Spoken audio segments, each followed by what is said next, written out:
하나님이 세상을 이처럼 사랑하사 독생자를 주셨으니 이는 그를 믿는 자마다 멸망하지 않고 영생을 얻게 하려 하심이라.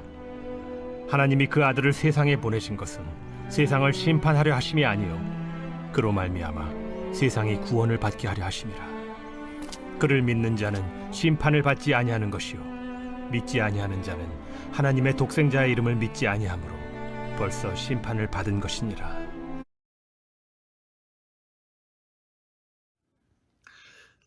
많은 사람들이 이 성경의 핵심 구절을 꼽으라면 바로 이 요한복음 3장 16절을 이야기할 것입니다. 이 요한복음 3장 16절 말씀은 성경 전체를 압축하고 요약해서 한 문장으로 표현해 놓은 그런 복음의 에센스와 같은 구절이에요. 그 사도 요한이 요한복음 전체를 통해서 계속해서 강조하고자 하는 것이 바로 이 한 문장에 들어가 있습니다. 이렇게 시작하죠. 하나님이 세상을 이처럼 사랑하사. 복음의 시작은 바로 하나님이에요. 하나님이.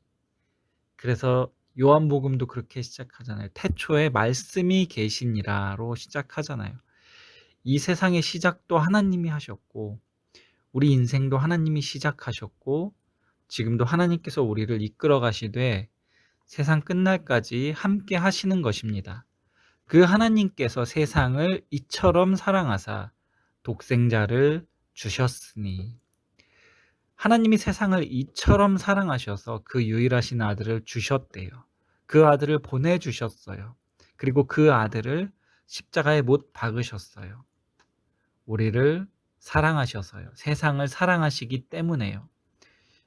여러분, 이건 정말 전 우주적인 놀라운 사건이에요. 전지전능하시고 이 세상을 창조하신 신께서 친히 인간의 몸으로 이 땅에 내려오셨고 인간의 죄를 대신해서 죽으셨다는 사실은 이 세상의 다른 어떤 종교에서도 찾아볼 수 없는 놀라운 사건이에요. 기독교를 제외한 모든 종교는 인간이 신을 섬겨요. 하지만 오직 기독교만이 신이 인간을 섬기기 위해 찾아오셨고 내려오셨어요. 오직 유일하신 하나님만이 우리를 사랑하셔서 그 아들을 통해서 그 사랑을 보여주신 것입니다. 그래서 로마서 5장 8절은 말하기를 우리가 아직 죄인 되었을 때에 그리스도께서 우리를 위하여 죽으심으로 하나님께서 우리에 대한 자기의 사랑을 확증하셨느니라. 아멘. 하나님이 우리를 이토록 사랑하셔서 죄인들을 위해 대신 죽으심으로 그 사랑을 보여주셨습니다. 말로만 사랑한다고 하신 것이 아니라 그 사랑을 친히 당신의 몸으로 보여주셨어요. 당신께서 육체의 고난을 당하고 피 흘리심으로 그리고 죽으심으로 그 사랑을 보여주신 것입니다. 그 이유는 누구든지 저를 믿는 자마다 멸망치 않고 영생을 얻게 하려 함이니라. 누구든지 그 예수를 믿으면 더 이상 우리의 죄를 묻지도 않고 따지지도 않고 다 용서해 주시겠대요. 우리가 요한복음 2장에서 보았던 것처럼 친히 예수님께서 희생 제물이 되셔서 채찍에 맞으시고 십자가에서 피를 흘리심으로써 우리의 모든 죄가 사해졌다는 사실을 믿기만 하면 영생을 주시겠대요.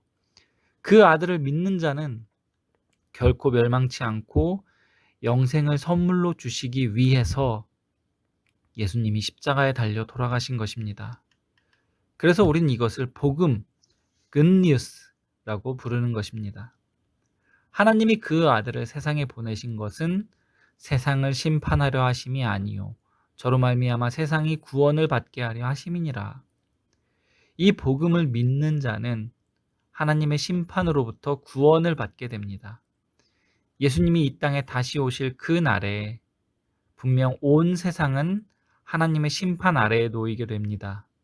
그리고 영원한 형벌과 영원한 영광으로 나뉘게 되는데 그 기준은 오직 하나, 예수입니다. 예수. 그분을 믿느냐 믿지 않느냐, 너희 마음에 그 예수가 있느냐 없느냐, 오직 예수 그리스도를 믿는 자는 멸망치 않고 영생을 얻게 될 것이지만 믿지 않는 자는 하나님의 진노의 심판을 피하지 못하며 영원한 형벌 가운데 놓이게 될 것입니다. 비록 지금 우리에게는 흐릿하고 아직 의심스러울지 몰라요. 하지만 그날은 반드시 옵니다. 그리고 그때에 오직 예수 그리스도를 믿는 자만이 멸망치 않고 영원한 하나님의 나라에 들어갈 수 있다는 그 변하지 않는 진리를 믿으시기 바랍니다.